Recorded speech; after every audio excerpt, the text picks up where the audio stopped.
The scent of old books and leather filled the private library, where Elena Alves spent most of her evenings. At 28, she had carved out a quiet existence cataloging rare manuscripts for the Vieira estate, a sprawling compound in the hills overlooking Boston. The work suited her, methodical, solitary, requiring precision and patience. It was the kind of job where she could disappear into the whisper of aged paper and the scratch of her pen, where the outside world with its noise and chaos couldn't reach her. Except for him. Bruno Vieira had a way of shattering her carefully maintained solitude without even trying. At 36, he moved through the world with the confidence of a man who had never been told no, who had built an empire from shadows and steel. His presence filled a room before he entered it, an electricity that made the air vibrate with unspoken warnings. When he walked into the library that October evening, Elena felt it in her spine. That familiar tightening, the way her breath caught despite her best efforts to remain professional. "You're still here," he observed, his voice carrying that slight rasp that came from too many late nights and too much whiskey. He wore a charcoal suit with the jacket unbuttoned, his white shirt open at the collar, sleeves rolled to reveal forearms marked with the kind of strength that came from more than gym workouts. His dark hair was slightly disheveled, as if he'd been running his hands through it, and his eyes, those impossible dark eyes that saw too much, fixed on her with an intensity that made her hands tremble against the manuscript she'd been examining. "The Medici collection requires careful attention," Elena replied, keeping her gaze on the delicate pages before her. "I wanted to finish cataloging this volume before the weekend." Bruno moved closer, and she caught his scent, sandalwood and something darker, something that reminded her of smoke and secrets. He stopped beside her desk, close enough that she could feel the warmth radiating from him, close enough that if she turned her head, she would be looking directly at the place where his shirt opened to reveal the hollow of his throat. "Always so dedicated," he murmured, and there was something in his voice that made her finally look up. His expression was unreadable, that careful mask he wore in public slipping just enough to reveal something raw beneath. "That's what I've always admired about you, Elena. Your ability to focus on what matters." Her heart hammered against her ribs. They had been dancing around this for 2 years. Stolen glances across crowded rooms. Conversations that lasted too long to be merely professional. Moments when his hand would brush hers as he passed her a rare volume, and the contact would send electricity coursing through her entire body.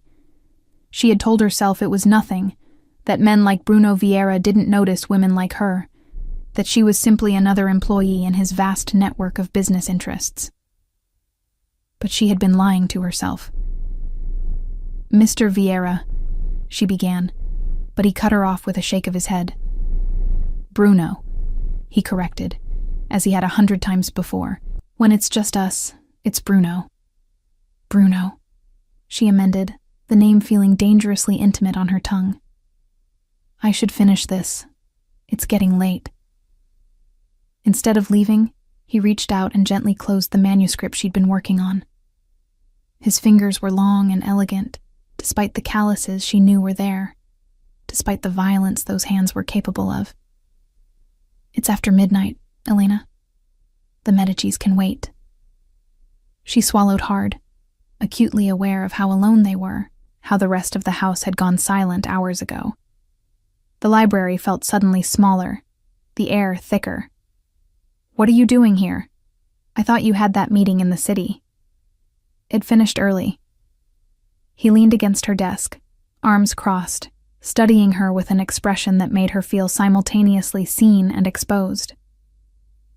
"I came back and saw the light still on. I wanted to make sure you weren't working yourself to exhaustion." "I'm fine," she said, but her voice betrayed her, coming out softer than she intended. "Are you?" The question hung between them, weighted with meaning. His gaze dropped to her hands, which she'd clasped together to hide their shaking. "Elena, look at me." She did, and immediately regretted it. The careful distance she had maintained for 2 years, crumbled in the face of what she saw in his eyes. Desire, yes, but also something deeper, something that terrified her more than attraction ever could. "I can't keep pretending," Bruno said, his voice low and rough, "that you're just my archivist, that I don't notice every time you walk into a room, that I don't find excuses to come to this library just to hear your voice." He pushed off from the desk, moving around it to stand before her chair. "Tell me I'm alone in this. Tell me you feel nothing and I'll leave. I'll maintain the professional distance you clearly prefer. But if there's even a chance..." Elena stood abruptly, her chair scraping against the hardwood floor. She should have stepped back, should have put distance between them, but instead she found herself frozen, looking up at him as he towered over her. At 5'6", she had never felt particularly small, but Bruno made her feel delicate in a way that should have been unsettling, but somehow wasn't. "You know what you are," she whispered. "What you do, the world you live in. Why would you want to drag me into that?" "I don't," he said simply. "I want to keep you separate from it, safe from it." His hand came up slowly, giving her time to pull away, before his fingers traced the line of her jaw with a gentleness that contradicted everything she knew about him. "But I can't stop thinking about you. Can't stop wanting this." When he kissed her, it was with a restraint that spoke volumes about the control he maintained over himself, over everything in his life. His lips were soft against hers, questioning rather than demanding, and Elena felt something inside her chest crack open. She had spent 2 years building walls, convincing herself that this couldn't happen, shouldn't happen. Those walls crumbled to dust in the space of a heartbeat. Her hands came up to grip the front of his shirt, pulling him closer, and Bruno made a sound low in his throat that sent heat flooding through her body. The kiss deepened, became something urgent and necessary, and Elena lost herself in the taste of him, whiskey and mint, and something darker that she couldn't name but wanted more of. When they finally broke apart, both breathing hard, Bruno rested his forehead against hers. "Tell me this isn't just me," he said, and there was a vulnerability in his voice that she had never heard before, that she suspected few people ever heard. "It's not just you," Elena admitted, her voice barely audible. "It's never been just you." That night marked the beginning of something Elena knew was dangerous but couldn't resist. Bruno was careful, always so careful, keeping their relationship hidden from his business associates, from the world that wouldn't understand. Their time together existed in stolen moments, late nights in the library that turned into early mornings, weekends at a private cabin upstate where they could pretend to be normal people without the weight of his empire pressing down on them, quiet dinners in the penthouse apartment he kept separate from his business dealings. Elena learned the man beneath the reputation, discovered that Bruno Vieira collected rare books not for status, but because he genuinely loved them, that he had a dry sense of humor that caught her off guard, that he was unfailingly gentle with her even as she saw glimpses of the ruthlessness he showed the rest of the world. She learned that his father had built the family empire through blood and fear, and Bruno had inherited both the kingdom and the crown of thorns that came with it. "I never wanted this life," he told her one night, as they lay tangled together in his bed, the lights of Boston spreading below them like scattered diamonds.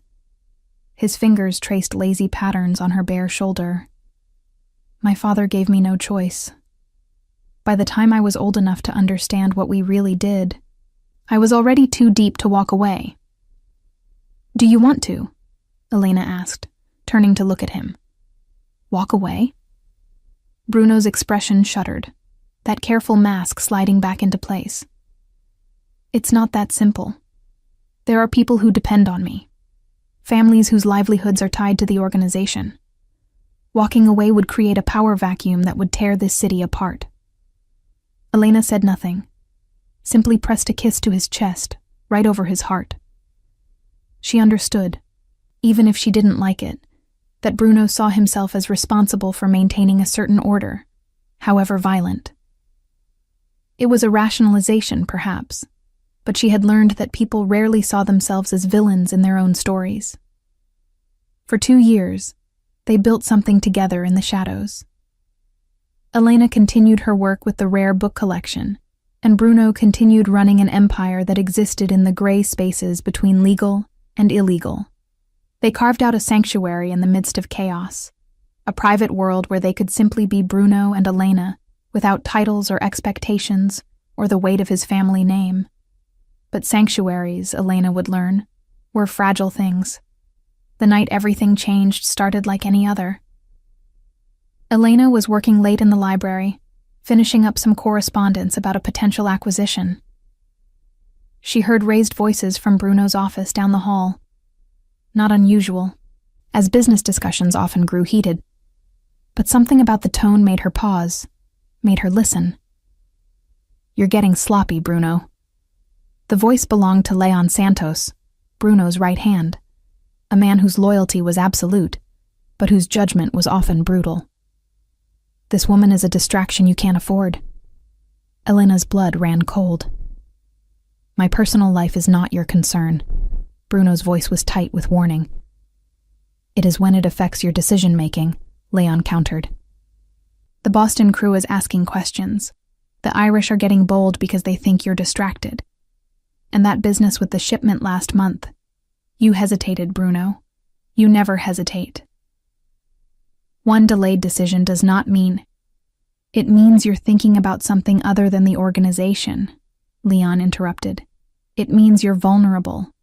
And in our world, vulnerability gets people killed. You need to end this, whatever it is, before it becomes a problem we can't control." Silence stretched, and Elena held her breath, waiting for Bruno to defend what they had, to tell Leon that his personal life was exactly that. Personal. Instead, she heard a heavy sigh. "You're right," Bruno said, and those 2 words felt like a knife between Elena's ribs. "I'll handle it." She didn't wait to hear more. She returned to her desk, hands shaking so badly she could barely hold her pen, and tried to focus on the manuscript before her. But the words blurred together, meaningless, and all she could think about was the resignation in Bruno's voice, the way he had capitulated so quickly to Leon's demands. When Bruno appeared in the library doorway an hour later, Elena already knew what was coming. She could see it in the set of his shoulders, in the careful blankness of his expression. He had put his armor back on, had become once again the man the world saw rather than the one she knew. "We need to talk," he said. And even his voice had changed, gone cold and remote. Elena set down her pen with deliberate care. "I heard." Something flickered in his eyes. Surprise, perhaps, or relief that he wouldn't have to explain. "Then you understand." "No," she said, standing to face him. "I understand what Leon said. What I don't understand is why you agreed with him." Bruno's jaw tightened. "Because he's right. This," he gestured between them, "is a liability I can't afford. I've been selfish, keeping you close when I knew it put you at risk. When I knew it put everything at risk. I'm not asking you to choose me over your responsibilities," Elena said, fighting to keep her voice steady. "I've never asked that. You don't have to ask." He took a step closer, then seemed to think better of it and stopped. "Just being near me puts you in danger. The people I deal with, they don't have boundaries, don't respect the line between business and personal. If they knew about you, if they wanted to hurt me, they would use you without hesitation." "Then we're more careful," Elena argued, even though she could see the decision was already made, could see it in every rigid line of his body. No. The word was final, absolute. "This ends tonight. You'll continue your work with the collection, but that's all it will be. Work. Professional. Distant. What we had, it's over." Elena felt something crack inside her chest, a clean break that would leave scars. Just like that? 2 years? And you're walking away because Leon told you to? I'm walking away because keeping you in my life is selfish, Bruno said. And for just a moment, the mask slipped, and she saw pain raw and honest in his eyes. Because I care about you too much to let you become collateral damage in my world. She wanted to argue, to fight, to make him see that she was capable of making her own choices about what risks to take. But looking at him, at the rigid set of his shoulders, the careful blankness he'd pulled over his features like a shield, Elena realized that this wasn't really about protecting her. It was about protecting himself, about maintaining the control he needed to run his empire without the complication of caring about someone who could be hurt. Forget you ever loved me, Bruno said, and his voice was steel now. The voice he used when giving orders he expected to be followed. That's not a request, Elena. It's for your own good. You don't get to decide what's good for me, she whispered, but even she could hear the defeat in her own words. Bruno moved to the door, then paused, his back to her. Your position here is secure. The work you've done with the collection is exceptional, and I won't punish you for my mistakes. But we maintain professional boundaries from now on. Is that clear? Elena wanted to scream, to throw something, to make him look at her and see what he was doing. Instead, she straightened her spine and met his gaze with as much dignity as she could muster.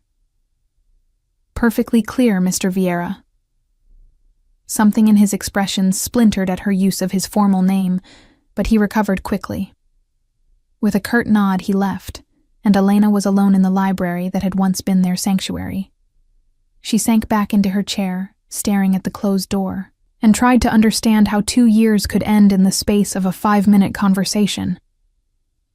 That night, Elena cried for the first time in years.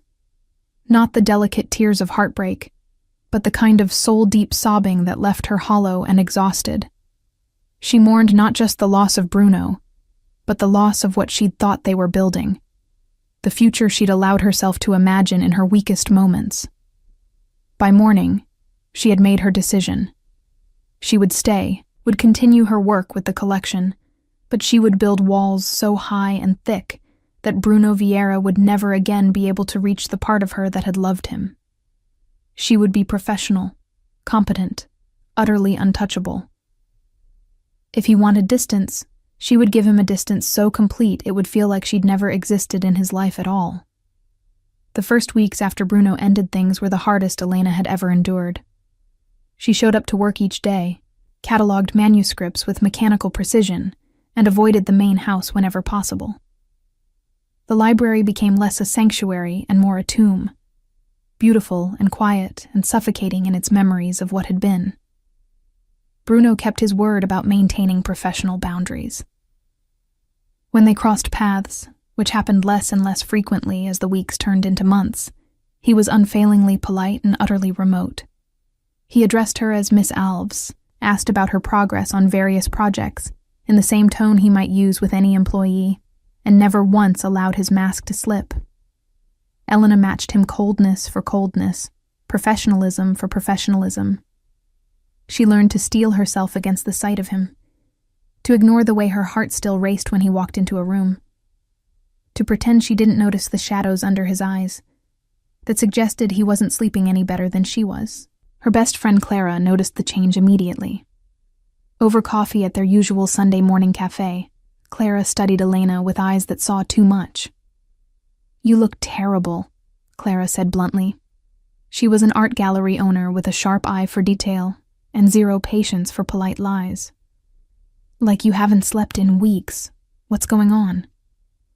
Elena stirred her coffee, watching the cream swirl into patterns that dissolved as quickly as they formed. "Nothing. Just busy with work." "Liar." Clara leaned back, crossing her arms. "I've known you for 10 years, Elena. You don't get that look in your eyes from working too hard. You get it from heartbreak." The word hung between them, and Elena felt her carefully maintained composure crack. She told Clara everything, about Bruno, about the 2 years they'd hidden their relationship, about how it had ended with such brutal finality. "Men," Clara spat when Elena finished, her expression a mixture of sympathy and fury. "Especially men like him, with their codes and their pride and their stupid noble sacrifices. He threw away something real because he was afraid." "He said it was to protect me," Elena said quietly. "And you believe that?" Elena considered the question. Did she believe Bruno had ended things to protect her? Yes, in part. But she also believed he'd done it to protect himself, to maintain the iron control he needed over every aspect of his life. Love made people vulnerable, and vulnerability was a luxury Bruno Vieira couldn't afford. "It doesn't matter why," Elena said finally. "It's over. I just need to move on." But moving on proved harder than she'd anticipated. Boston was a city that belonged to the Vieira family in ways both visible and invisible. She saw reminders of Bruno everywhere. In the restaurants that bore his family name, in the social pages where his photograph appeared at charity galas, in the whispered conversations about mob business that she couldn't help overhearing in coffee shops and grocery stores. 6 months after the breakup, Elena made a decision. She would leave the Vieira estate, leave the library and the manuscripts and the ghosts that haunted every room. She began quietly searching for other positions, sending out carefully worded inquiries to private collectors and academic institutions. But every opportunity seemed to evaporate the moment her references were checked. Positions that had seemed promising would suddenly be filled. Interviews would be canceled without explanation. It took Elena 3 frustrating months to realize what was happening. Bruno was blocking her, using his influence to keep her exactly where she was. She confronted him on a cold March afternoon, catching him as he was leaving his office for a meeting in the city. Leon stood nearby, always the shadow, but Elena ignored him, focusing all her attention on Bruno. "We need to talk," she said, keeping her voice level despite the anger simmering beneath her skin. "Privately." Bruno's expression remained carefully neutral. "Miss Alvis, if this is about the collection, it's about the fact that every job I apply for mysteriously disappears," she interrupted, not caring that Leon was listening, not caring who might overhear. "It's about you using your influence to trap me here." Something flickered in Bruno's eyes. Guilt, perhaps, or annoyance at being called out. "I have no idea what you're talking about." "Don't lie to me," Elena said, stepping closer.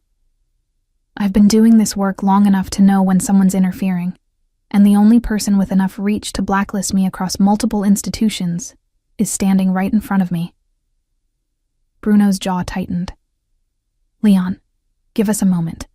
His second-in-command hesitated, then nodded and moved out of earshot. Once they were alone, or as alone as they could be in a hallway where anyone might walk by, Bruno's careful mask cracked just enough for Elena to see the frustration beneath. "You want to leave," he said flatly. "I need to leave," Elena corrected. "Staying here, seeing you, pretending we were never anything. It's killing me, Bruno. So yes, I want to leave. I deserve the chance to build a life somewhere that doesn't remind me of what I lost." "And if I told you it's not safe?" His voice dropped lower, more urgent. "That there are people who still ask about you, who remember seeing us together? That removing my protection would leave you vulnerable?" Elena laughed, a brittle sound. "So what's the alternative? I stay here forever, trapped in a job I can no longer stand, watching you from a distance and pretending it doesn't hurt? That's not protection, Bruno. That's a prison." "It's temporary," he insisted, "just until the situation stabilizes." "It's been 9 months, Elena said. "How much longer? A year? 5 years? The rest of my life?" She shook her head. "I can't do this anymore. I won't." Bruno ran a hand through his hair, a gesture of frustration she remembered from their time together. "What do you want from me, Elena?" "Let me go," she whispered. "Really let me go." Stop interfering with my job applications. Stop watching me. Give me the chance to move on with my life." For a long moment, Bruno said nothing, just studied her with those dark eyes that saw too much. Finally, he nodded. "Fine. I'll make some calls, undo whatever damage has been done. You'll have your opportunities." Relief flooded through her, followed immediately by a strange sense of loss. This was it, the final severing of whatever connection had remained between them. "Thank you." "Elena." He reached out as if to touch her, then let his hand fall. "For what it's worth, I never wanted to hurt you." "I know," she said, and realized she meant it. Bruno had made choices he thought were necessary, had prioritized duty over desire in a way that was probably inevitable, given who he was. Understanding that didn't make it hurt less, but it did make it easier to let go. "Goodbye, Bruno." She didn't wait for his response, just turned and walked away, her spine straight and her eyes dry. Later, alone in her apartment, she would cry. But in that moment, she needed him to see her strength, needed him to know that she would survive this, would thrive beyond it. True to his word, Bruno removed whatever obstacles he'd placed in her path. Within 2 weeks, Elena had 3 solid job offers. She chose a position at a private library in Providence, Rhode Island, far enough from Boston to feel like a fresh start, close enough that she wouldn't be completely uprooting her life. Her last day at the Vieira estate fell on a gray April morning. Elena packed up her personal belongings from the library, a few books Bruno had given her, photographs of rare manuscripts she'd catalogued, notes from 2 years of meticulous work. The room felt cavernous without her presence in it, and she wondered who would take over the collection, whether they would love these books the way she had. She was loading the last box into her car when Bruno appeared. He wore a black suit, despite the casual hour, and his expression was as carefully blank as it had been for the past 9 months. "I wanted to make sure you had everything you needed," he said, keeping a careful distance between them. Elena closed her trunk, then turned to face him. In the pale morning light, she could see new lines around his eyes, a weariness that hadn't been there before. "I do. Thank you. The Providence Library is lucky to have you," Bruno said. It might have been a simple pleasantry, except for the way his voice caught on the words, a hairline fracture in his composure. "And you'll find another archivist," Elena replied. "Someone without complications." "Elena..." He stopped, seeming to struggle with words. "I want you to know that if circumstances were different, if I were different..." "Don't," she interrupted gently. "Please don't make this harder than it already is." Bruno nodded, shoving his hands into his pockets. For a moment, they simply stood there, 2 people who had loved each other in secret and lost each other in silence. Then, Elena got into her car, started the engine, and drove away without looking back. In her rearview mirror, she saw Bruno standing in the driveway, watching her leave. The image grew smaller and smaller, until he disappeared entirely, and Elena allowed herself one final moment of grief for what might have been. Then she focused on the road ahead, on the future she would build with her own hands, and refused to look back again. Providence welcomed Elena with rain-washed streets and the smell of the ocean. The private library where she'd taken a position was housed in a renovated mansion overlooking the river, its collections spanning 4 centuries of American history. The work was engaging, the staff friendly without being intrusive, and for the first time in months, Elena felt like she could breathe without the weight of memory pressing down on her chest. She rented a small apartment in the historic district, within walking distance of the library. The space was modest, a 1-bedroom with creaking floors and windows that rattled in the wind, but it was hers, untainted by associations with Bruno or the life she'd left behind in Boston. Slowly, painfully, Elena began to rebuild herself, She established routines that had nothing to do with avoiding anyone or maintaining professional distance. Sunday mornings at the farmer's market, Tuesday evenings at a bookshop that hosted readings, Friday nights with Clara, who drove down from Boston once a month for dinner and wine and conversations that didn't revolve around heartbreak. "You're looking better," Clara observed during one of these visits, nearly a year after Elena had left Boston. They were sharing a bottle of Chianti at a small Italian restaurant, and Clara studied Elena with the critical eye of someone who had watched her friend's slow recovery from the beginning. "Your eyes don't look quite so haunted." Elena smiled, realizing it was true. "I'm getting there. Some days are still hard, but they're fewer now." "Have you heard from him at all?" "No," Elena said, and the word didn't hurt quite as much as it once had. "And I don't expect to." Bruno made his choice. Clara swirled her wine thoughtfully. "You know what I think? I think he's probably miserable without you." "Or he's moved on completely," Elena countered. "You know how he is, compartmentalizes everything. Our relationship was just one box, and he closed it." "Maybe," Clara allowed. "But I've seen the way he looked at you, Elena. That's not something you just turn off." Elena changed the subject, unwilling to spend their limited time together dissecting Bruno's possible emotional state.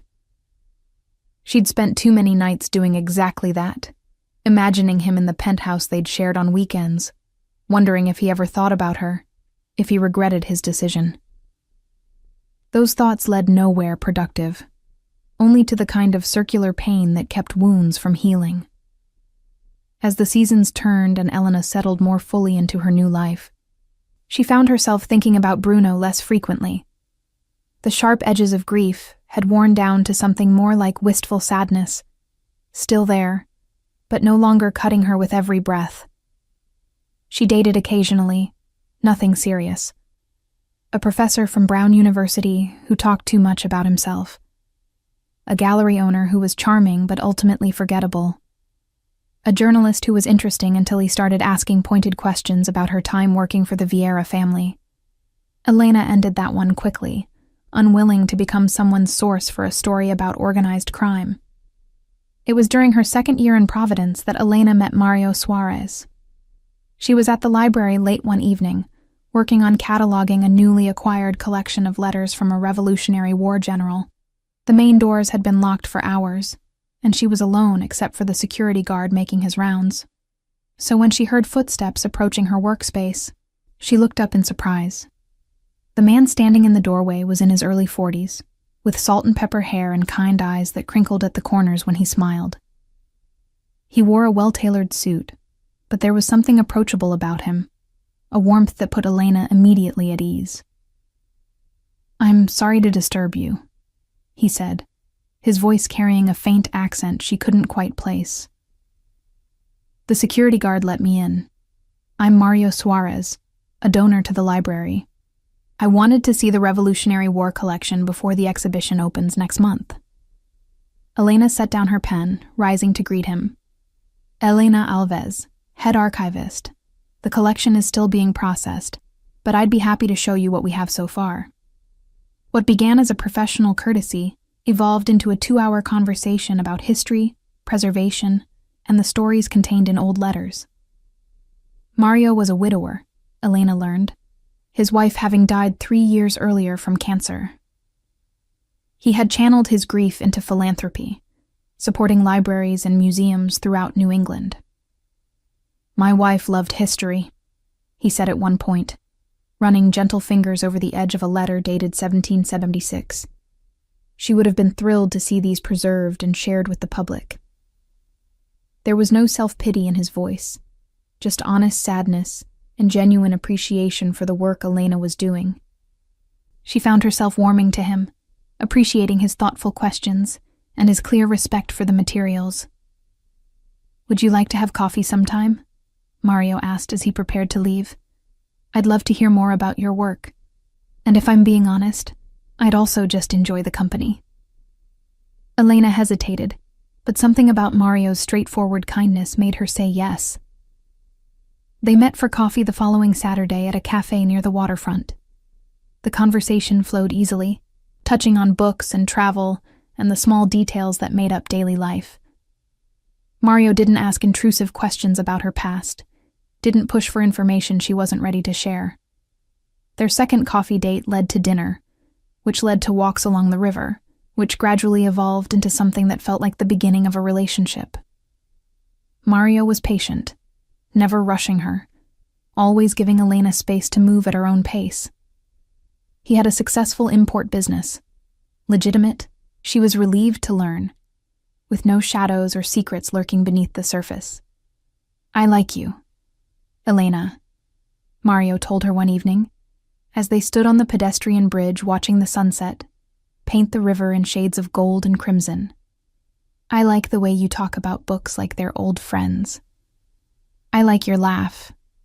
I like that you don't need me to fill every silence."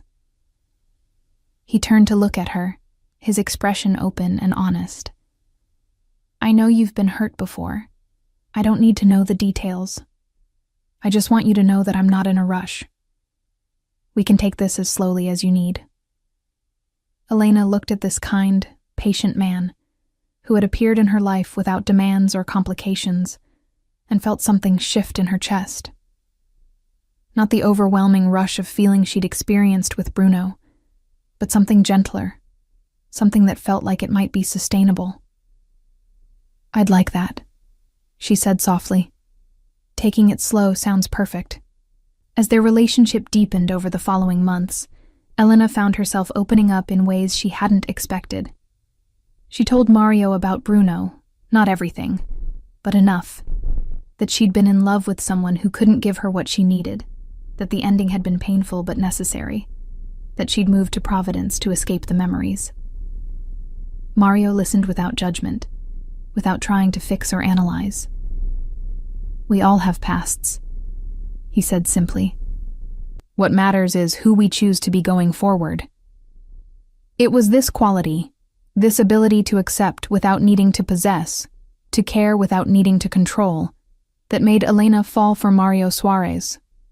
Not with the desperate intensity she'd felt for Bruno, but with a steady warmth that felt like coming home after a long journey through cold and dark. When Mario asked her to marry him, on a crisp October evening during their third autumn together, Elena said yes without hesitation. She loved this man who had shown her that relationships could be built on honesty and respect, who had never asked her to be anyone other than who she was. They planned a simple wedding, a ceremony at a small historic church in Providence, followed by a reception at a restaurant overlooking the harbor. Clara would be her maid of honor. Mario's business partner Fabio would serve as best man. No massive guest list, no elaborate production, just a celebration of two people who had found each other after loss. "Are you happy?"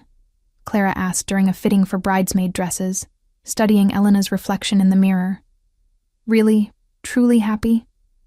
Elena considered the question, running her hands over the ivory silk of her wedding gown. Was she happy? Yes, she realized. Maybe not in the wild, all-consuming way she'd been happy with Bruno, but in a quieter, more sustainable way. Mario made her laugh. He respected her work. He never made her feel like she was a liability or a distraction. With him, she could simply be Elena, without the weight of secrets and shadows. "Yes," she told Clara. "I really am." The morning of her wedding dawned clear and bright, one of those perfect New England autumn days where the air smelled of fallen leaves and wood smoke. Elena dressed carefully in her simple gown, let Clara style her hair in a loose updo, and tried to ignore the flutter of nerves in her stomach.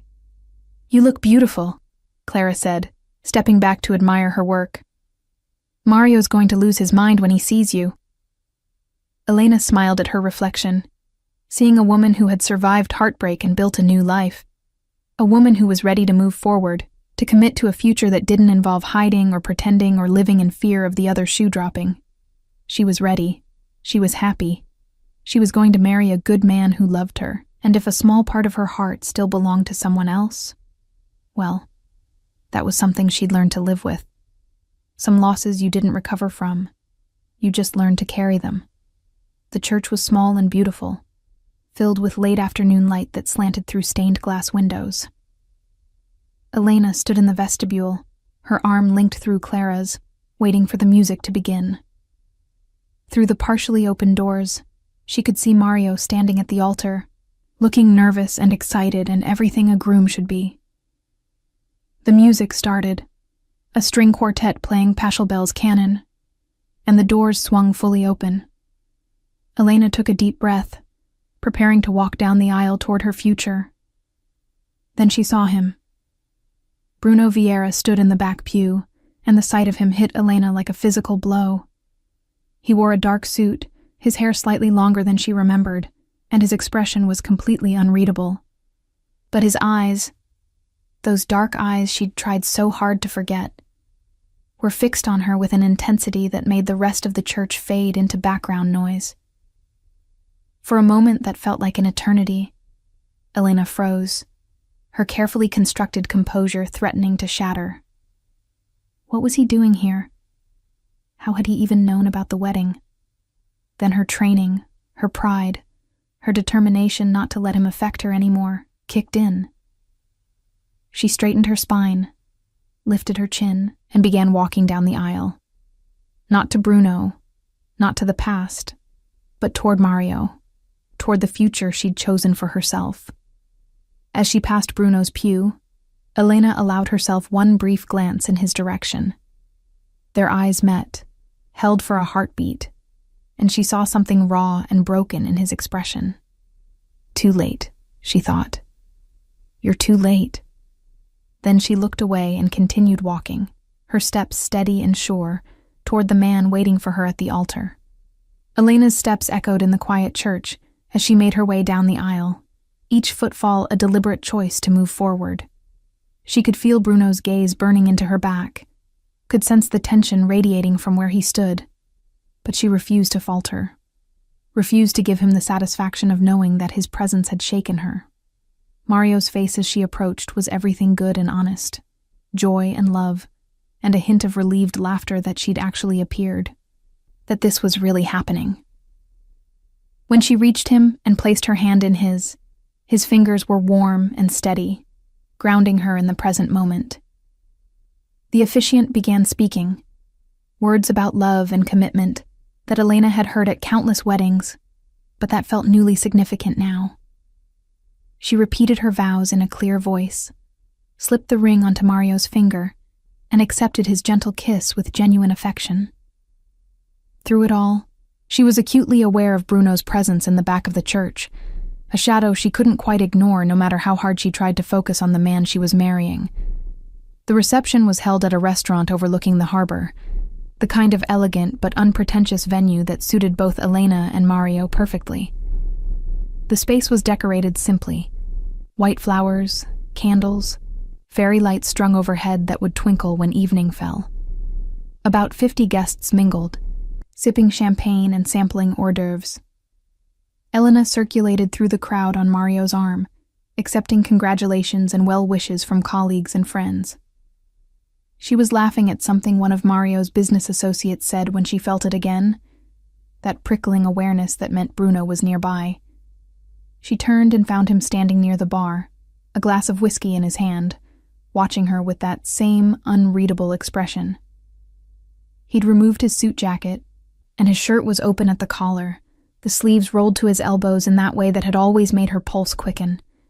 Even now, even after everything, her body betrayed her with its reaction to him. "Who's that?" Mario asked, following her gaze. "I don't recognize him from the guest list." Elena's throat went dry. "Bruno Vieira, my former employer." Mario's eyebrows rose slightly. "From Boston? I didn't realize you'd invited him." "I didn't," Elena said, fighting to keep her voice steady. "He must have found out somehow." Before Mario could respond, Clara appeared at Elena's elbow, her expression troubled. "We need to talk," she murmured, nodding toward the ladies' room. "Now." Elena excused herself, following Clara through the crowded restaurant. Once they were alone in the powder room, Clara turned to her with a mixture of concern and barely suppressed fury. "What the hell is he doing here?" Clara demanded. "Did you know he was coming?" "Of course not," Elena said, gripping the edge of the marble sink. "I don't know how he even found out about the wedding." Clara's expression softened slightly. "Are you okay? Do you want me to have him thrown out?" "Because I will. I'll cause a scene if necessary." "No," Elena said quickly. "That would only give him more power over the situation, make it seem like his presence matters." She straightened, meeting her reflection in the mirror. "I'm not going to let him ruin this day. I'm going to ignore him and focus on my husband." But ignoring Bruno proved harder than Elena had anticipated. He seemed to be everywhere she looked, at the edge of her vision, never quite approaching, but never quite leaving either. It was a psychological game, she realized, his presence a constant reminder of what they'd been, what she'd tried to leave behind. During dinner, Elena forced herself to focus on Mario's conversation with the couple seated across from them, to laugh at the best man's speech, to eat the expensive food that tasted like ash in her mouth. She was acutely aware of Bruno seated at a table near the back, barely touching his meal, his attention fixed on her with an intensity that made her skin prickle. "Elena," Mario said quietly, leaning close so only she could hear. "You don't have to pretend with me. If you need to leave, if this is too much—" "No," she interrupted, placing her hand over his. "I'm sorry. I'm here. I'm present. He doesn't get to take this away from us." Mario studied her face for a long moment, then nodded. "Okay. But if you change your mind, we can slip out the back. Start our honeymoon early." He smiled, trying to lighten the mood. "I hear St. Lucia is beautiful this time of year." Elena returned his smile, grateful for his understanding, for the fact that he wasn't demanding explanations or making accusations. This was what she had with Mario: peace, understanding, the ability to simply be without constant drama and danger. After dinner came the first dance. As Mario led her onto the floor and the quartet began playing their chosen song, Elena finally allowed herself to relax into the moment. Mario wasn't a particularly graceful dancer, but he was confident enough not to care, spinning her gently and making her laugh when he missed a step. "Thank you," she murmured against his shoulder. "For what?" "For being exactly who you are." Other couples joined them on the floor, and Elena let the music and movement wash over her, finding a kind of peace in the simple joy of the celebration. She was married.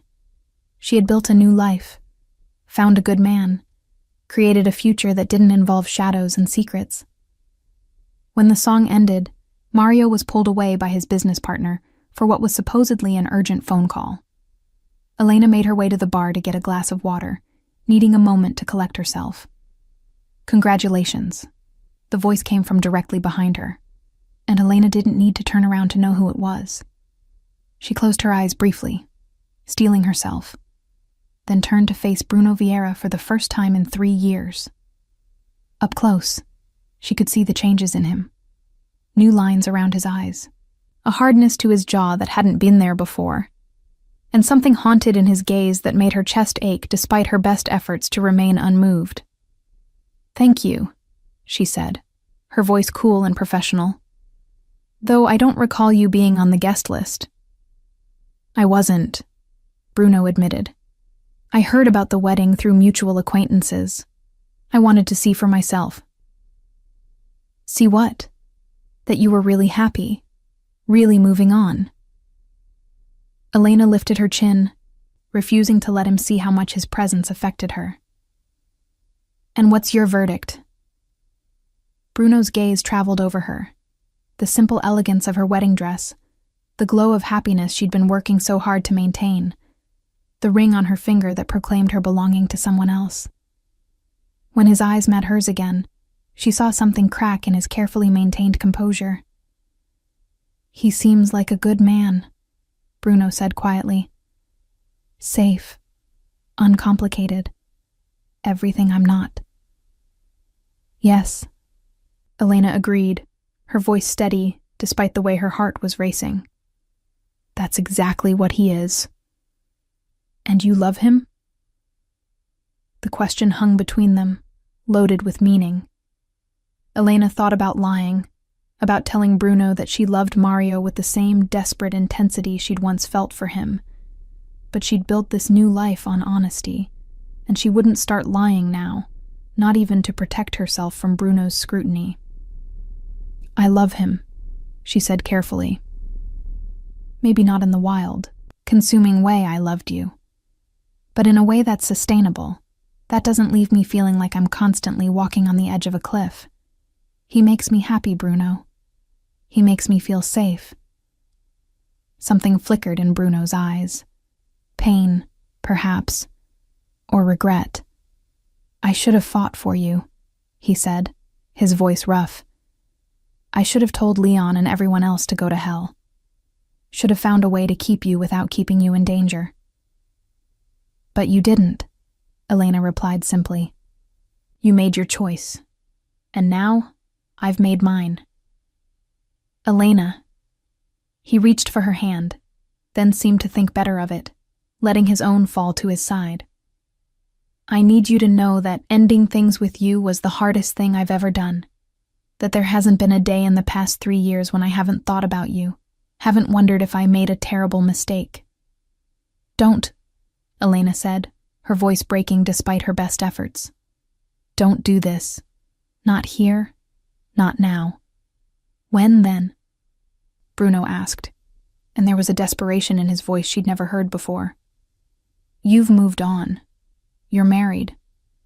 There won't be another chance to tell you that I was wrong, that I was a coward, that walking away from you was the biggest regret of my life. Tears threatened, but Elena blinked them back. You don't get to do this, she whispered. You don't get to show up at my wedding and tell me you made a mistake. You don't get to make me question everything I've built when you were the one who destroyed what we had. I know, Bruno said, and the anguish in his voice was almost her undoing. I know I have no right. But I needed you to know. Needed you to understand that when I told you to forget I ever loved you, it was the biggest lie I've ever told. Elena? Mario's voice cut through the tension like a knife. He approached, his expression concerned but not suspicious, and Elena realized how it must look. Her and Bruno standing close together, both of them clearly emotional, the air between them thick with unspoken history. Everything all right? Mario asked, looking between them. Elena straightened, smoothing down her dress and forcing a smile. Yes, of course. Mario, this is Bruno Vieira, my former employer from Boston. He was just congratulating us on the wedding. Mario extended his hand, and Bruno shook it with the kind of professional courtesy that gave nothing away. Mario Suarez, pleasure to meet you. Congratulations, Bruno said, his voice perfectly controlled again. You're a very lucky man. I know, Mario replied, slipping his arm around Elena's waist. The gesture was protective without being possessive, a subtle claim that Elena belonged with him now. Bruno's gaze dropped to where Mario's hand rested on Elena's hip, and something in his expression shuddered. I should go. I've intruded long enough. He looked at Elena one last time, and she saw everything he wasn't saying in his eyes. Apology, regret, love that had come too late to matter. Goodbye, Elena, he said softly. Goodbye, Bruno. She watched him walk away, threading through the crowd of wedding guests toward the exit. With each step he took, Elena felt something loosen in her chest. Not grief, exactly, but a kind of bittersweet release. This was closure, she realized. The final ending to a story that had been left incomplete for too long. Are you sure you're okay? Mario asked, his voice gentle with concern. Elena turned to look at her husband, her kind, patient husband who had given her space to heal, who had never demanded more than she could give. who loved her without conditions or complications. "I am," she said, and realized it was true. "I really am." The rest of the reception passed in a blur of well wishes and dancing and the kind of joy that comes from celebrating something real and good. When Elena and Mario finally left for their honeymoon, driving away from the restaurant in a car decorated with ribbons and trailing cans, Elena looked back only once. The restaurant was lit up against the darkening sky, full of people laughing and celebrating, and somewhere in that light and warmth was the ghost of what she'd once had with Bruno. Beautiful and intense, and ultimately unsustainable. She turned back to face forward, to the future she'd chosen, and didn't look back again. The honeymoon in St. Lucia was everything Elena needed. Lazy mornings in bed, long walks on pristine beaches, dinners overlooking the ocean as the sun painted the sky in shades of fire. Mario was attentive without being smothering, adventurous without being reckless, and Elena found herself falling more deeply in love with him with each passing day. On their fourth night, as they sat on their private balcony watching the stars emerge, Mario took her hand. "Can I ask you something? About him?" Elena tensed slightly but nodded. They'd been avoiding the topic of Bruno since the wedding, circling around it like a wound too tender to touch. "Do you still love him?" The question was asked without accusation, just honest curiosity. Elena considered lying, then remembered her commitment to building this marriage on truth. "Part of me always will," she said quietly, "not in a way that threatens what we have. But he was my first real love, and that leaves a mark." She turned to look at Mario, needing him to understand. "But what I feel for Bruno is in the past. What I feel for you is present and future. Does that make sense?" Mario was quiet for a long moment, then squeezed her hand gently. "Perfect sense. We all carry ghosts, Elena. What matters is that we don't let them haunt our present." The wisdom in his words, the complete absence of jealousy or possessiveness, reminded Elena why she'd said yes to this man. He understood that love wasn't about erasing someone's past, but about building a future strong enough to withstand it. They returned from their honeymoon to Providence, and the life Elena had built there. She went back to work at the library, threw herself into a new acquisition project, and settled into married life with surprising ease. Mario traveled frequently for business, but when he was home, they fell into comfortable rhythms. Dinner together when possible, quiet evenings reading in companionable silence, weekend trips to explore New England. 6 months into their marriage, at a gallery opening in Boston that Clara had invited them to, Elena ran into Leon Santos. Bruno's former right-hand man looked older, more tired, with new gray threading through his dark hair. He approached her cautiously, as if unsure of his reception. "Elena?" he said with a slight nod. "It's good to see you." "Leon." She kept her voice neutral, acutely aware of Mario standing beside her, of Clara hovering protectively nearby. "What brings you to Providence?" "Business," he said vaguely, "but I wanted to talk to you if you have a moment. Privately." Elena glanced at Mario, who gave her an encouraging nod. Clara looked less convinced but didn't object when Elena followed Leon to a quiet corner of the gallery. "I owe you an apology," Leon said without preamble. "For what I said to Bruno 3 years ago. For pushing him to end things with you." Elena blinked, surprised. "Why are you telling me this now?" Leon's expression was troubled. "Because I've watched what it did to him. The past 3 years he's been different. Colder, more reckless. He takes risks he never would have taken before, like part of him doesn't care what happens anymore." He met her gaze directly. "I thought I was protecting him, protecting the organization. But I was wrong. You made him better, Elena. You made him human." "Leon." "I'm not asking you to do anything," he interrupted. "You're married. You've moved on, and that's good. You deserve happiness. I just wanted you to know that what I did, It haunts me, and it's destroying him. Elena felt something twist in her chest. What do you want me to say? That I forgive you? That I'll go back to Bruno and make everything better? She shook her head. I can't do that. I won't do that. I have a husband who loves me. A life that doesn't involve looking over my shoulder or wondering if today's the day someone uses me to get to Bruno. I'm happy, Leon. Really, genuinely happy. I know, Leon said quietly. I can see it, and I'm glad for you. He hesitated, then added, but if you ever want to know how he's doing, if you ever wonder, my number hasn't changed. After he left, Elena stood in the corner of the gallery trying to process the conversation. Mario appeared at her elbow, offering her a glass of wine. That looked intense, he observed. Elena accepted the wine gratefully. He wanted to apologize for his role in Bruno ending our relationship. And did you accept his apology? I don't know, Elena admitted.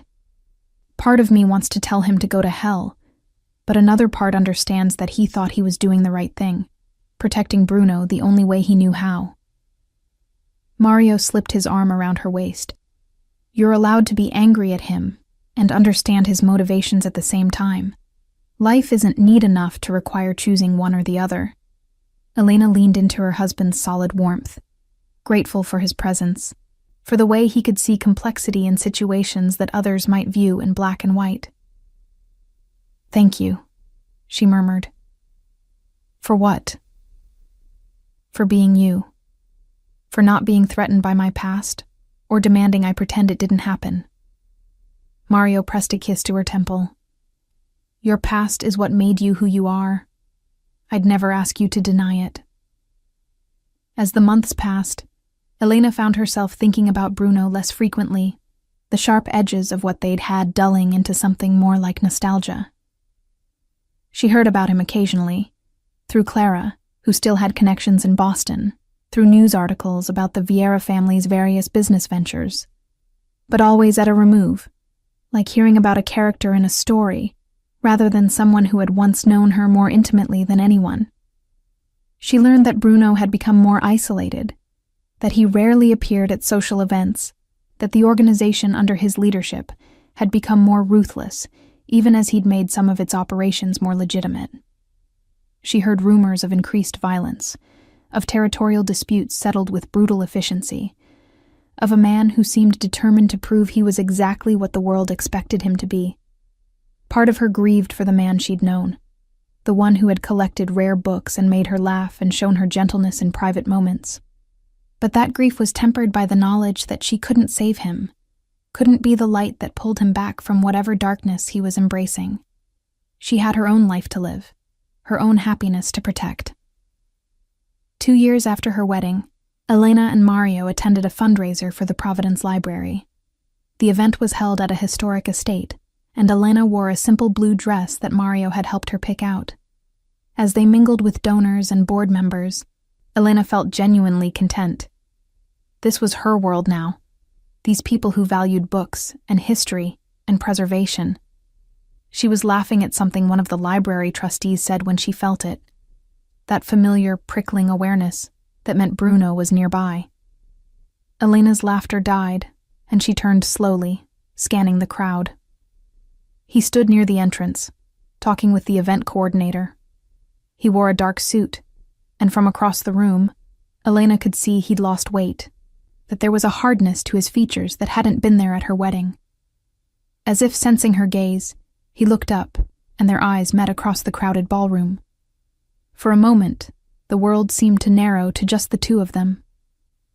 Elena saw recognition in his eyes, saw something that might have been longing or regret, but she also saw resignation, an acceptance that they existed in different worlds now, that whatever they'd had was truly over. Elena held his gaze for a long moment, then deliberately turned back to her conversation, back to Mario and the trustees and the life she'd built. It wasn't cruel, exactly, just a clear statement that she had moved on, that he no longer had the power to shake her foundations. When she glanced back toward the entrance later, Bruno was gone. "Was that him?" Mario asked quietly, having noticed the brief exchange. "Yes," Elena said. "But he left." "Good," Mario replied, not with jealousy, but with simple satisfaction that Elena's past wasn't going to intrude on her present. As the evening continued, Elena felt lighter somehow, as if that brief exchange had been another kind of closure. She had seen Bruno, had felt only a distant echo of what she'd once felt for him, and had turned back to her present without hesitation. That was growth, she realized. That was healing. The final ghost had been laid to rest. 3 years after Elena's wedding, Clara called with news that sent ripples through Elena's carefully constructed piece. "Bruno's getting married," Clara said without preamble, "to some socialite from a connected family. It's all over the Boston social pages." Elena was in her office at the library, surrounded by books that needed cataloging. She set down her pen carefully, processing this information. "That's good," she said finally. "He deserves to be happy." "Do you mean that?" Clara asked, skepticism evident in her voice. Elena considered the question honestly. Did she mean it? Yes, she realized with some surprise. Whatever complicated feelings she'd once had for Bruno Vieira had transformed over the past years into something more like distant goodwill. She wanted him to find what she'd found with Mario: peace, companionship, a reason to be better than the world expected. "I do mean it," Elena said. "He spent 3 years apparently making himself miserable. Maybe this will change that." Clara was quiet for a moment. "You're really over him, aren't you?" "I really am." It was true. Elena had built a good life in Providence. She and Mario were talking about starting a family, about buying a house with enough space for children and a library. She loved her work, loved the community she'd become part of, loved the quiet stability of a marriage built on mutual respect rather than desperate passion. Bruno belonged to a different chapter of her life, one that had closed completely. Several months later, Elena received an unexpected invitation to a symposium on rare book preservation being held in Boston. The event was sponsored by several prominent families, including the Vieiras. Elena's expertise with colonial-era manuscripts had apparently caught the attention of the organizing committee. "You don't have to go," Mario said when she showed him the invitation. "If it's too uncomfortable being back in Boston, around his world." "It's a professional opportunity," Elena interrupted gently. "And I'm not afraid of seeing Bruno anymore. That part of my life is over." Mario studied her face, then nodded. "Then you should go. I'll come with you. Make a weekend of it." The symposium was held at a prestigious private club in downtown Boston. Elena presented her research on preservation techniques for water-damaged manuscripts, fielded questions from colleagues, and networked with other archivists and historians. She was in her element, completely absorbed in discussing her work, when she sensed that familiar presence. Bruno stood near the back of the conference room, and beside him was a tall, elegant woman with perfect posture and a diamond engagement ring that caught the light. His fiancée, Elena assumed. They made a striking couple, both polished and powerful, the kind of pairing that made sense in his world. When Elena's presentation concluded and people began mingling, Bruno approached with his fiancée CDE on his arm. "Elena," he said, his voice carefully neutral. "Excellent presentation. Your work with the colonial manuscripts is impressive." "Thank you," Elena replied, matching his professional tone. Up close, she could see that marriage or the prospect of it had softened some of the hardness she'd noticed at the Providence fundraiser. He looked healthier, more settled. "This is my fiancée 1GCE, Isabella Romano," Bruno continued. "Isabella, Elena Alves, formerly my head archivist." Isabella extended a perfectly manicured hand, her smile polite but assessing. "It's lovely to meet you. Bruno speaks very highly of your work with his collection." "The pleasure is mine," Elena said, shaking her hand. Congratulations on your engagement. Thank you. Isabella's gaze flickered between Elena and Bruno, and Elena saw the moment she recognized that there was history here, something unspoken, but significant. To Isabella's credit, she didn't become territorial or cold. Instead, she simply moved slightly closer to Bruno, a subtle claim that he belonged to her now. Bruno's hand came to rest at the small of her back, a gesture Elena remembered well. And she felt nothing. No jealousy, no regret, just a distant acknowledgement that he had found someone to fill the space she'd left. I should get back to my husband, Elena said, nodding toward where Mario stood talking with another presenter. But it was good to see you, Bruno. I'm glad you're doing well. You too, Bruno said, and there was a finality in his voice that matched the feeling in Elena's chest. Be happy, Elena. I am, she said simply. I really am. As she walked back to Mario, Elena felt the last thread connecting her to Bruno Vieira finally snap. Not with pain or drama, but with a quiet sense of completion. They had loved each other once, had hurt each other, had gone their separate ways. Now they were both moving forward with different people, different lives. The story was over. Mario slipped his arm around her waist as she reached him. You okay? Perfect, Elena said, leaning into his warmth. Ready to go get dinner? They left the symposium hand in hand, and Elena didn't look back. 4 months later, on a crisp spring morning, Elena stood in her bathroom staring at a positive pregnancy test. Joy and terror warred in her chest as she processed what this meant. She and Mario were going to have a baby, were going to become parents, were going to expand their quiet, stable life to include someone new. She told Mario that evening over dinner, and his reaction was everything she could have hoped for. Pure, uncomplicated joy. He swept her into his arms, laughing and crying at the same time, already making plans for nurseries and baby names, and how they would balance work and parenting. As her pregnancy progressed, and Elena's body changed to accommodate new life, she found herself reflecting on the journey that had brought her here. The heartbreak with Bruno that had nearly destroyed her. The slow rebuilding in Providence. Meeting Mario and learning to love again. Differently but just as deeply. The gradual healing that had allowed her to see Bruno at various events without her world tilting off its axis. She had survived what she'd thought would kill her, had built something beautiful from the wreckage, had learned that there were different kinds of love and different kinds of happiness. On the day their daughter was born, as Elena held the tiny, perfect human she and Mario had created, she felt a completeness she'd never experienced before. This was her family. Mario, their daughter Clara, named after her best friend, and whatever other children might come.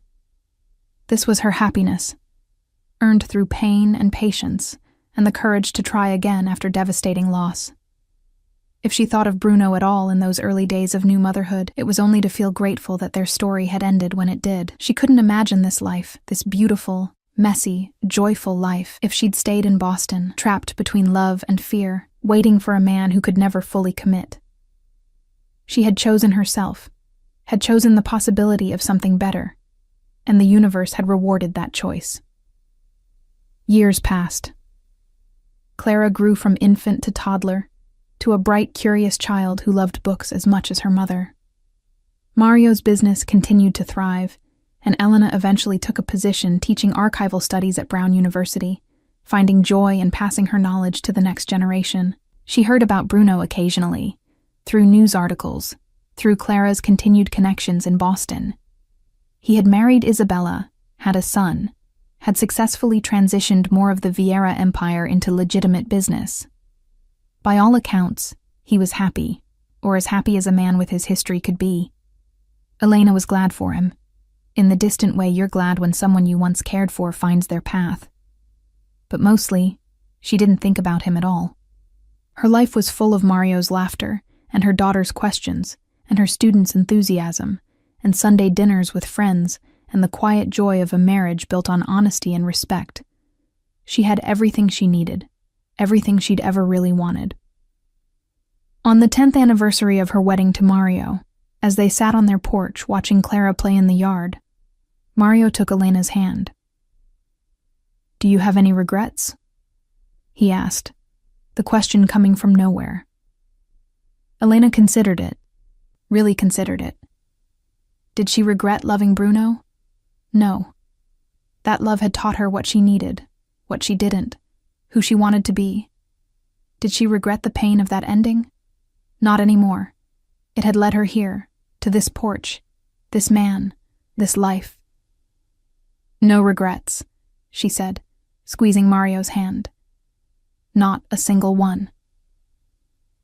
And as the sun set over Providence, painting the sky in shades of gold and crimson, Elena meant it with her whole heart. 5 years after her wedding, Elena stood in the nursery of their Providence home, watching her daughter Clara sleep. At 3 years old, the little girl had inherited Mario's warm brown eyes and Elena's honey blonde hair, a perfect blend of both parents. The room was painted a soft sage green, filled with books and toys carefully chosen to nurture curiosity and imagination. "She's out cold," Mario whispered from the doorway, coming to stand beside Elena. His arm slipped around her waist with the easy familiarity of years together. All that running around at the park finally caught up with her. Elena leaned into her husband's warmth, grateful for these quiet moments. Their life had settled into comfortable rhythms.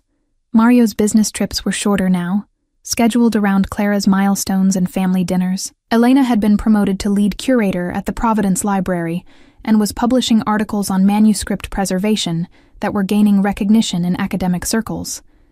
They had purchased this house 2 years ago, a Victorian with good bones and enough space for the family they were building. "I got an interesting call today," Mario said as they moved to their bedroom, closing Clara's door softly behind them.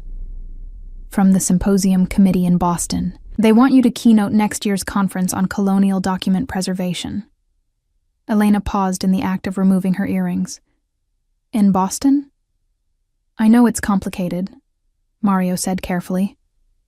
He had long since stopped dancing around the topic of Bruno, treating Elena's past with the same straightforward honesty he brought to everything else. "But it's a huge professional opportunity. The symposium is the most prestigious in the field." Elena considered this, examining her own reaction. 3 years ago, even the thought of returning to Boston for an extended period would have filled her with anxiety. Now she felt only a mild trepidation, the kind anyone might feel about revisiting a place associated with old pain. "I'll think about it," she said finally. The timing would be good. It's not until next fall after Clara's birthday. That night, as Mario slept beside her, Elena lay awake thinking about Boston. The city where she'd fallen in love, where she'd learned the difference between passion and stability, where she'd left behind a version of herself that no longer existed. She wondered if Bruno still lived in the penthouse, if he still collected rare books, if his marriage to Isabella had brought him the peace he'd seemed to be seeking. Then she wondered why she was wondering at all. The decision to accept the keynote invitation came gradually, after discussions with Mario and her department head at the library. It would mean a week in Boston, 3 days of conference presentations, workshops, and networking, followed by a long weekend visiting Clara, who had been asking about the city where Mommy used to work. "Are you sure about this?" her friend and colleague asked over coffee one afternoon. Not Clara, her friend from Boston, but Melissa, a fellow archivist who had become close over the years. "Emotionally, I mean. Going back can be harder than you expect." "I'm sure," Elena said, and realized she meant it. "That chapter of my life is closed. Bruno Vieira is just someone I used to know." The words felt true as she said them, which was its own kind of victory. September arrived with its promise of changing leaves and crisp air. Elena packed carefully for the Boston trip. professional clothing for the conference, casual outfits for the weekend with Clara and Mario, who would join her after the symposium ended. She brought the presentation she'd been refining for months, printed materials for the workshop she'd be leading, and a small photo of her family that she always traveled with. The conference hotel was in downtown Boston, a modern glass structure that bore no resemblance to any place she'd been with Bruno. Elena checked in, unpacked in her efficient single room, and tried to ignore the flutter of nerves in her stomach. This was work, nothing more. The fact that Bruno's city sprawled beyond the hotel windows was irrelevant. The first day of the symposium passed in a whirlwind of presentations and conversations with colleagues from across the country. Elena delivered a well-received talk on moisture damage in 18th-century manuscripts, fielded thoughtful questions, and accepted invitations to collaborate on future research projects. By the time she returned to her hotel room that evening, she was exhausted and satisfied, having nearly forgotten to worry about unexpected encounters. The second day brought a surprise she should have anticipated. Elena was examining a display of preservation tools during the afternoon exhibition when she heard a familiar voice behind her. "Miss Alves, I thought that was you." She turned to find Leon Santos standing there, looking older but not dramatically changed. His dark suit was impeccable, his expression cautiously friendly, his eyes assessing her with the same shrewd intelligence she remembered. "Mr. Santos," Elena replied evenly, recovering her composure. "I didn't expect to see you here." "The Vieira Foundation is one of the symposium's primary sponsors," Leon explained. "I'm here representing our interests in historical preservation." He paused, then added, "You look well. Happy." "I am," Elena said simply, seeing no reason to elaborate. Leon glanced around the crowded exhibition hall, then lowered his voice slightly. "Would you have coffee with me? Just for a few minutes. There's something I'd like to discuss." Every instinct told Elena to refuse, to maintain the careful distance she'd built between her present and her past. But curiosity won out, and 15 minutes later they sat in the hotel's coffee shop, watching conference attendees stream past through the glass walls. "How is he?" The question emerged before Elena could stop it, surprising them both. Leon's expression softened with something like relief, as if he'd been waiting for permission to discuss Bruno. "Surviving." The marriage to Isabella lasted 3 years before they divorced. Amicable enough. They wanted different things. She's remarried now, very happy by all accounts. Elena absorbed this information, feeling nothing but mild surprise. "And Bruno?" "Focused on legitimizing the family business," Leon said. "He's largely succeeded. The Vieira empire is mostly above board now. Real estate, import-export, venture capital. He's become something of a philanthropist, actually. The foundation does good work with historical preservation and arts education." "That's good," Elena said, meaning it. "I'm glad he found a constructive path." Leon studied her carefully. "He asks about you sometimes, not often and never directly, but I know when he's wondering how you are, if you're happy." "Why are you telling me this?" Elena asked, not unkindly. "Because I owe you honesty," Leon replied. 3 years ago, when I saw you at that gallery in Boston, I apologized for my role in ending your relationship with Bruno. But I never told you the whole truth." He paused, choosing his words carefully. "When I told Bruno that you were a distraction, a liability, I wasn't wrong about the danger, but I was wrong about something more important." Elena waited, letting the silence encourage him to continue. "I was afraid," Leon admitted, "of what loving you was doing to him. Bruno Vieira, the man I'd known since childhood, the man who made decisions based on strategy and never on sentiment. He was changing, making choices based on what would make you happy rather than what would strengthen his position.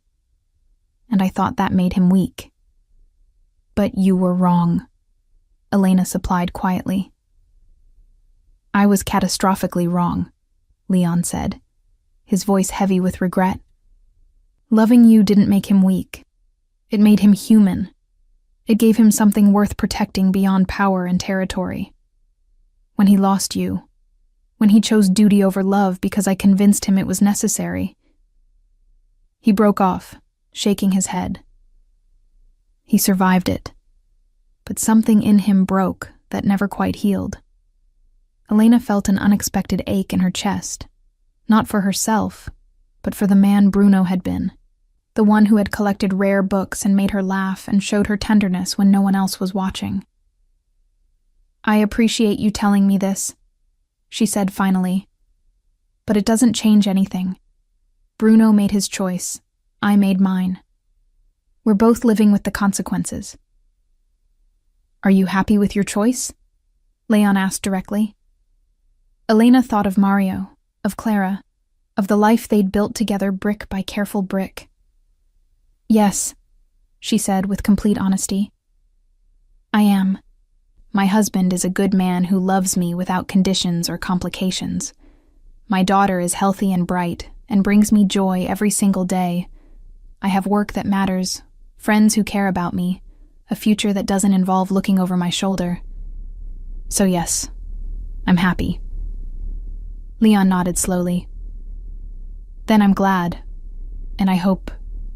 He hesitated, then continued. I hope someday Bruno finds that kind of happiness too. So do I, Elena said, and realized she meant it. They parted cordially, Leon returning to his foundation duties, and Elena to the symposium. But the conversation lingered in her mind through the afternoon workshops and the evening reception. She wondered about Bruno's divorce, about what he'd been doing for the past 5 years, about whether he'd truly found peace in his new legitimate empire. Then she called Mario from her hotel room, heard Clara's excited chatter in the background, and remembered that these were idle curiosities, nothing more. Her life was in Providence now, not in the past. The final day of the symposium brought the keynote addresses. Elena delivered hers in the main ballroom to an audience of nearly 300 preservation professionals, academics, and private collectors. She spoke about the intersection of science and art in manuscript conservation, about the responsibility of preserving history for future generations, about the delicate balance between access and protection. The presentation was well received, earning enthusiastic applause and several standing ovations. During the question and answer session, Elena fielded inquiries with confidence and grace, her expertise evident in every response. She had prepared for months, but more than that, she had lived this work for years. It was hers in a way nothing had ever been hers when she was with Bruno, earned through her own effort, untainted by association with his name or his power. After the session ended, Elena was immediately surrounded by colleagues wanting to discuss collaboration, students seeking advice, collectors hoping to hire her consultation services. She worked the crowd with professional warmth, handing out business cards and accepting invitations to upcoming conferences. It was in this swirl of congratulations and networking that Elena felt it. That familiar, prickling awareness she'd learned to recognize years ago. She looked up and found Bruno Vieira standing near the back of the ballroom. He wore a dark suit, his hair now distinctly threaded with silver at the temples. Even from across the room, she could see he'd aged in the 5 years since her wedding. New lines around his eyes, a leanness to his face that suggested weight loss through stress or deliberate discipline. He stood with perfect stillness, his dark eyes fixed on her with an intensity that transported her instantly back to that library where everything had begun. Their gazes locked, held for a heartbeat, and Elena felt the ground shift beneath her feet. Not because old feelings resurfaced. They didn't. But because she suddenly understood with perfect clarity that some connections, once forged, never completely sever. They might fade, might transform into something unrecognizable, but they never entirely disappear. Then someone asked her another question, and Elena turned back to the conversation, deliberately choosing to focus on her present rather than her past. When she looked toward the back of the ballroom again several minutes later, Bruno was gone. That evening, as Elena packed her conference materials and prepared for Mario and Clara's arrival the next day, her phone rang with an unknown Boston number. "Hello? Elena." Bruno's voice was exactly as she remembered, that slight rasp, the careful control, the undercurrent of something deeper. "I'm sorry to call unexpectedly. I got your number from the conference directory. I hope that's all right." Elena sat on the edge of her hotel bed, processing the surreality of this moment. "It's fine. What can I do for you?" "Your keynote was exceptional," Bruno said. "The work you're doing, the research you've published, it's brilliant. You've become exactly what you were meant to be." "Thank you," Elena replied, keeping her voice professionally cordial. "I'm proud of the work." A pause, filled with unspoken history. Then, "Would you meet me? Just for coffee, just to talk. I promise I won't take much of your time." Every rational instinct told Elena to refuse. She was happy, settled, had no business reopening chapters that had closed years ago. But something in his voice, not desperation exactly, but a quiet honesty that she remembered from their best moments together, made her hesitate. "My family arrives tomorrow," she said finally. "I don't have much free time." "An hour," Bruno said. "That's all I'm asking. There's a cafe 2 blocks from your hotel, tomorrow morning before your family gets there. Please, Elena, there are things I need to say." Elena closed her eyes, weighing the decision. Mario would understand. He always did. And she was curious, she had to admit. Curious about what Bruno needed to say after all this time. Curious about whether seeing him again would hurt, or simply feel like encountering a stranger who happened to share her history. 9 o'clock, she said. "The cafe you mentioned. 1 hour and then I need to go." "Thank you." The relief in his voice was palpable. "I'll see you tomorrow." After disconnecting, Elena sat for a long moment staring at her phone. Then she called Mario, because their marriage was built on honesty, and she wouldn't start keeping secrets now. "That's fine," Mario said when she explained about the coffee meeting, his voice warm with trust. "You're allowed to have closure conversations with your past. I'm not threatened by a man you haven't been with in 8 years. "I love you," Elena said, grateful for his steadiness, for the security of knowing she could tell him anything without fear. "I know," Mario replied, "and I love you. But Elena, be kind to him. Whatever he did, however it ended, he's clearly still carrying it." "How do you know?" "Because men don't track down their ex-lovers at professional conferences 8 years later unless they're still carrying it," Mario said simply. "Just remember, you're not responsible for fixing him or absolving him. You're only responsible for being honest." Elena thought about that after they hung up. She wasn't responsible for Bruno's healing, hadn't been even when they were together. That was a lesson it had taken her years to fully internalize, that loving someone didn't mean sacrificing yourself to save them. The next morning dawned gray and threatening rain. Elena dressed carefully in jeans and a simple sweater, casual but put together, neither trying too hard, nor not caring at all. She left the hotel at 8:45, giving herself enough time to walk the 2 blocks and arrive precisely on time. The cafe was small and unpretentious, the kind of place that served good coffee to neighborhood regulars rather than tourists. Bruno was already there, seated at a corner table with 2 cups of coffee waiting. He stood when she entered, a gesture of old-fashioned courtesy that made her think of all the small ways he'd once tried to show respect. "Thank you for coming," he said, as she sat across from him. "I wasn't sure you would." Elena accepted the coffee he'd ordered for her. Oat milk latte, her preference, which he somehow still remembered. "You said you had things to say." Bruno studied her for a long moment, and Elena let him look, secure enough in herself not to need to fill the silence. She saw him taking in the changes, the confidence in her posture, the wedding ring on her finger, the peace in her expression that had been absent when they were together. "You're happy," he said finally. "Really happy. I can see it in your eyes." "I am," Elena confirmed. "I have a good life. Bruno. A husband who loves me.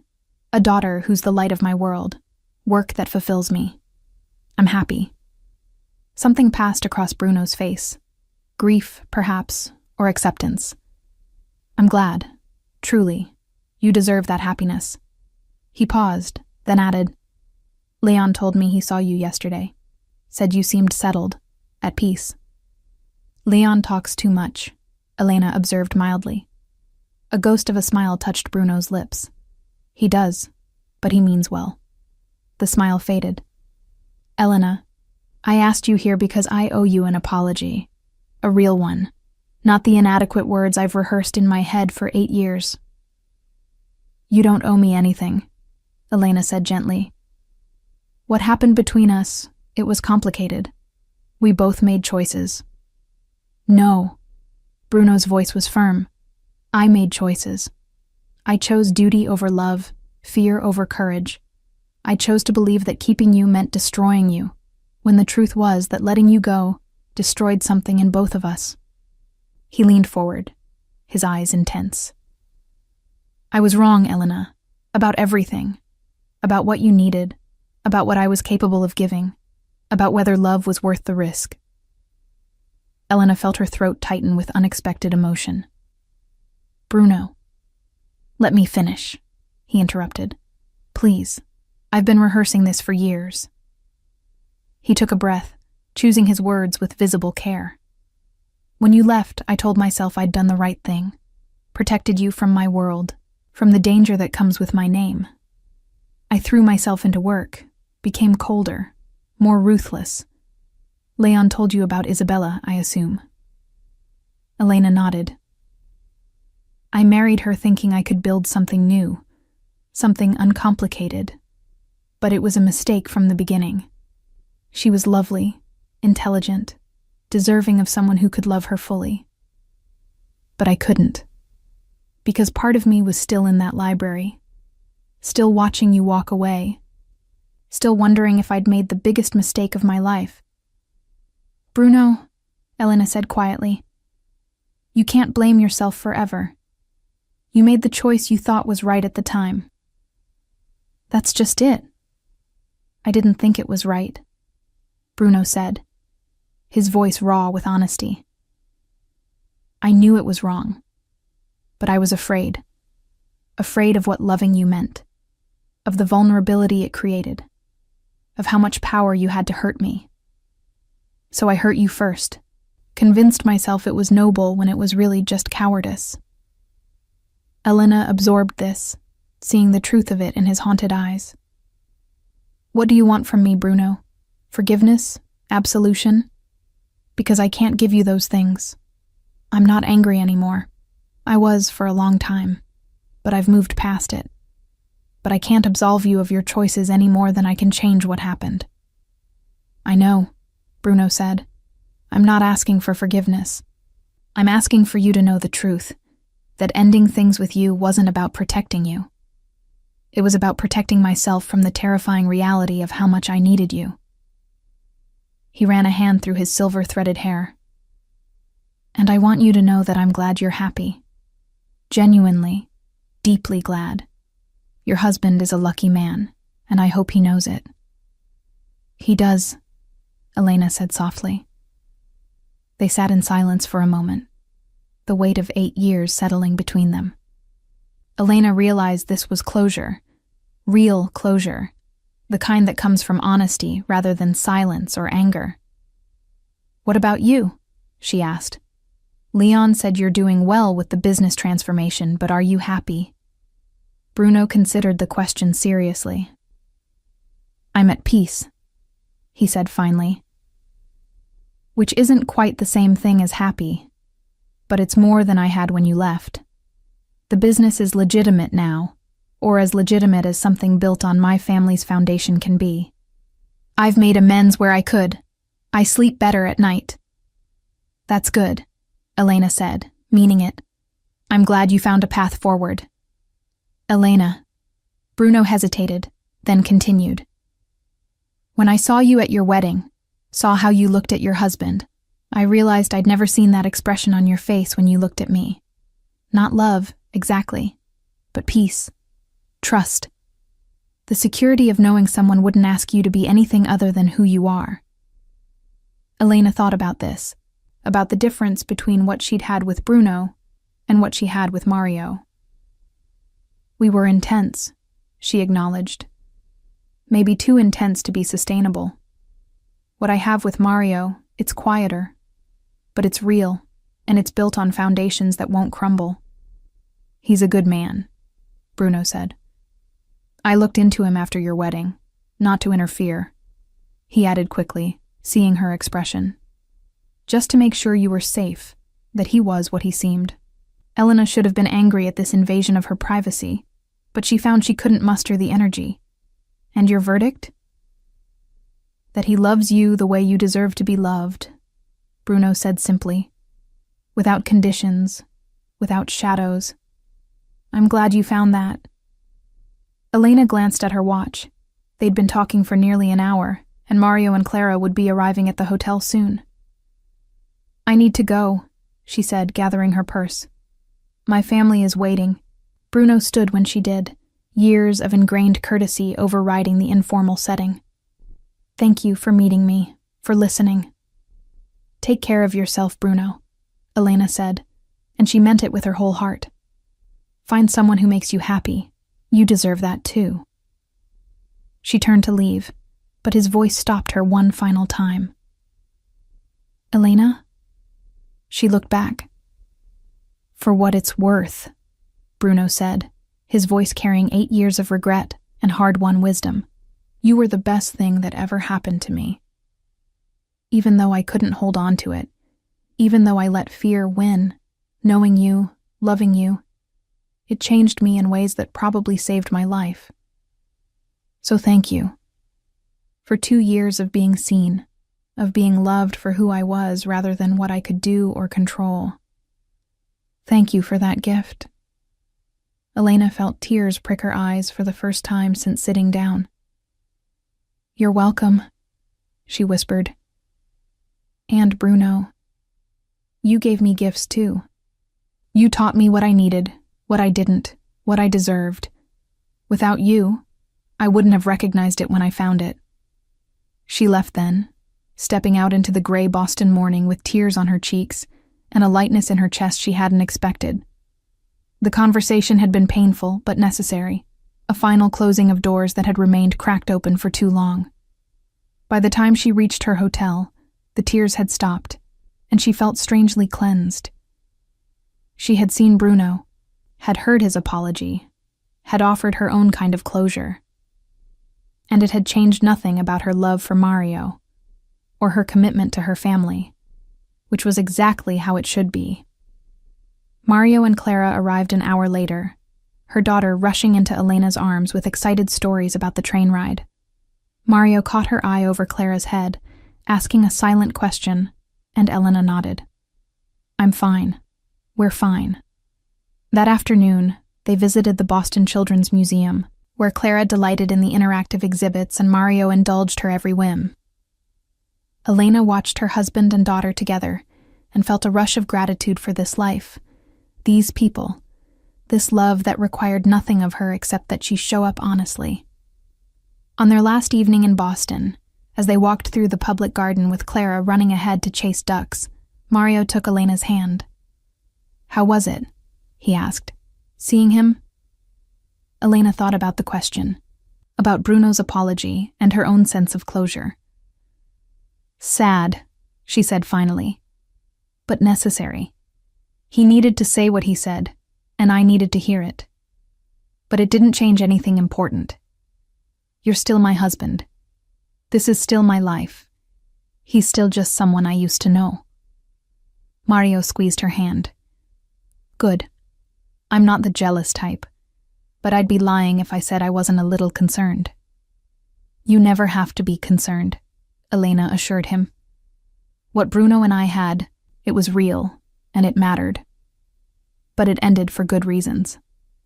What we have is built on better foundations. They watched Clara splash in puddles, her laughter carrying across the park. Elena thought about different kinds of love, about passion versus peace, about the choices that shape our lives. She had loved Bruno Vieira with desperate intensity, had learned from that love, and had survived its ending. She loved Mario Suarez with steady warmth, built a family with him, created a future that didn't involve fear or shadows. Both loves were real. Both mattered. But only one was sustainable. Only one allowed her to be fully herself, without reservation or hesitation. As they left Boston the next day, Elena looked out the train window at the city receding behind them. Somewhere in that sprawl of buildings and history, Bruno was living his life, carrying his regrets, finding his own path to peace. She wished him well, truly and completely. Then she turned back to her daughter's coloring book, to her husband's crossword puzzle, to the ordinary beauty of a Sunday afternoon with her family, and didn't look back again. The past was finally, completely, irrevocably past. And Elena Suarez, no longer Alves, no longer defined by what she'd lost, but by what she'd built, was finally, completely free.